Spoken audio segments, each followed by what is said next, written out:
what is the most useful thing that I could, what could I say that could actually be helpful or useful to you in the future? And I thought perhaps tell the story of how I sort of came to be here. How did some of these things happen? And maybe there's some lessons there, because I often find myself wondering, how did this happen? When I was young, I didn't really know what I was going to do when I got older. But then eventually I thought that the idea of inventing things would be really cool. And the reason I thought that was because I read a quote from Arthur C. Clarke, which said that a sufficiently advanced technology is indistinguishable from magic.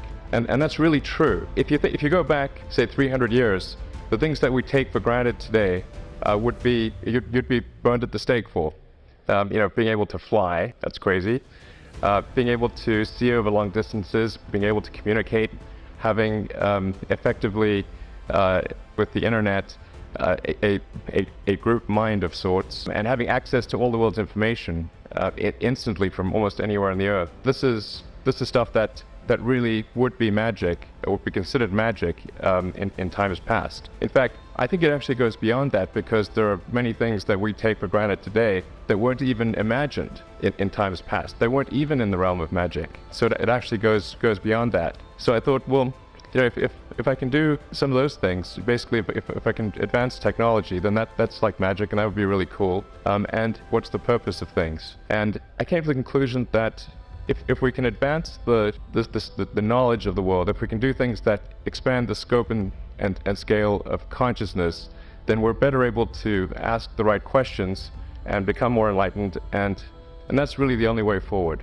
In this video, we'll take a deep dive into how technology has the power to change the world, and how it led to the birth of some of the most revolutionary ideas of our time. Elon Musk shares his story of how he came to be one of the most successful entrepreneurs of our time. From reading quotes that inspired him to invent things, to pursuing knowledge of the world, to becoming an advocate for sustainable energy, multi-planetary life, and the advancement of technology. He also discusses the motivations behind SpaceX, Tesla, and Solar City. Elon Musk believes that if we can continue to advance technology, we can create a better future for humanity. He emphasizes the importance of expanding the scope and scale of consciousness to be able to ask the right questions and share lessons he's learned along the way. Here is more from Elon Musk. But before we do that, please support the channel by liking the video, subscribing to the channel, and dropping your questions or comments below. So I studied physics and business because I figured in order to do a lot of these things, you need to know how the universe works, and you need to know how the economy works. And you also need to be able to bring a lot of people together to work with you to create something, because it's very difficult to do something as an individual if it's a significant technology. So I originally came out to California to try to figure out how to improve the energy density of electric vehicles, basically to try to figure out if there was an advanced capacitor that could serve as an alternative to batteries.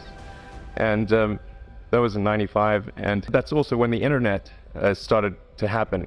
I thought, well, I can either pursue this technology where success may not be one of the possible outcomes, which is always tricky, or participate in the internet and be part of it. So I decided to drop out. Now, obviously, unfortunately, we're past graduation, so I can't be accused of recommending that. And so did some internet stuff, one of which was PayPal. Going from PayPal, I thought, well, what are some of the other problems that are likely to most affect the future of humanity? It really wasn't from the perspective of what's the rank-ordered best way to make money, which is okay, but what I think is going to most affect the future of humanity. So I think the biggest terrestrial problem we've got is sustainable energy, but the production and consumption of energy in a sustainable manner. If we don't solve that this century, we're in deep trouble. And then the other one being the extension of life beyond Earth to make life multiplanetary. So that's the basis for the latter is the basis for SpaceX, and the former is the basis for Tesla and Solar City. And when I started SpaceX, initially I thought that, well, there's no way one could possibly start a rocket company. I wasn't that crazy, but then I thought, well, what is a way to increase NASA's budget? That was actually my initial goal. So I thought, well, if we can do a low-cost mission to Mars, something called Mars Oasis, which would land seeds with seeds and dehydrated nutrient gel, and you hydrate them upon landing, and then you'd have this great sort of money shot of green plants on a red background.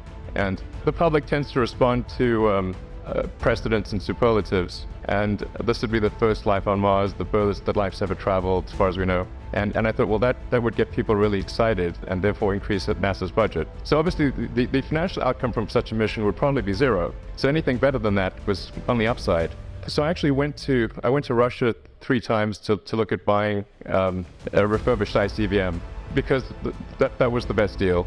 And after making several trips to Russia, I came to the conclusion that actually my initial impression was wrong, because my initial thought was, well, that there's not enough will to explore and expand beyond Earth and have a Mars base and that kind of thing. But I came to the conclusion that was wrong. In fact, there's plenty of will, particularly in the United States. So after my 3rd trip, I said, okay, well, what we really need to do here is try to solve the space transport problem. And started space, and this was against the advice of pretty much everyone I talked to. One friend made me sit down and watch a bunch of videos of rockets blowing up. Let me tell you, he wasn't far wrong.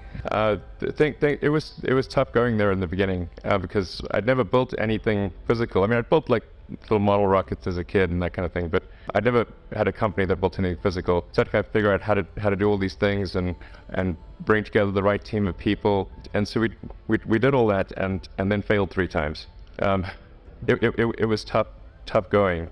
So we missed the mark there. The first launch, I was picking up bits of rocket near the launch site. It was a bit sad. And but we learned with each successive flight, and were able to, eventually with the 4th flight in 2008, reach orbit. And that was also with the last bit of money that we had. So thank goodness that happened. I think the saying is 4th time's the charm. So yeah, it's a huge relief. Still can't quite believe it actually happened. But there's a lot more that must happen beyond this in order for humanity to become a spacefaring civilization, ultimately a multi-planet species. And that's something I think it's vitally important, and I hope that some of you will participate in that, either at SpaceX or at other companies, because it's just really one of the most important things for the preservation and extension of consciousness. I mean, it's worth noting, as I'm sure people are aware, that the Earth has been around for 4 billion years, and civilization, at least in terms of having writing, has been around for 10,000 years, and that's being generous. So it's really it's somewhat of a tenuous existence that civilization and consciousness, as we know it, has been on Earth, and I think.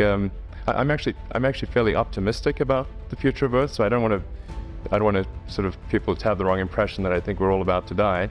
I think things will most likely be okay for a long time on Earth, but not for sure, but most likely. But even if it's sort of 99% likely, a 1% chance is still worth spending a fair bit of effort to ensure that we've backed up the biosphere, planetary redundancy, if you will. And so I think it's really quite important. But I think the overarching point I want to make is that you guys are the magicians of the 21st century. Don't let anything hold you back. Imagination is the limit, and go out there and create some magic. Thank you. Thanks for watching the video. If you liked the video, please subscribe and share it with friends.